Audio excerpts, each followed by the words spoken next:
राष्ट्र सह्याद्री, आवाज जनतेचा, प्रयत्न जनहिताचा. अहिल्यानगर जिल्ह्याची तहान भागवणाऱ्या मुळा धरणाच्या लाभधारकांसाठी दिलासादायक बातमी समोर आली आहे. जून महिन्यात तळ गाठणाऱ्या या मुळा धरणात जुलै महिन्याच्या सुरुवातीलाच नव्याने पाण्याची आवक सुरू झाली असून धरण लाभ क्षेत्रातील नागरिकांमध्ये व शेतकऱ्यांमध्ये समाधानाचं वातावरण पसरलंय.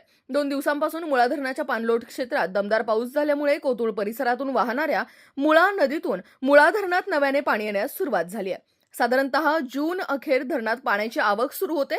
मात्र यावर्षी जुलै महिन्याच्या सुरुवातीलाच 1393 क्युसेकने पाण्याची आवक सुरू झाली आहे. यावर्षी पावसाने डोळे वटारल्यामुळे जून महिन्यात अपेक्षित पाऊस झाला नसल्याने धरणातील पाणीसाठा आणि आगामी पाणी टंचाईबाबत मोठ्या प्रमाणात चिंता व्यक्त करण्यात येत होती.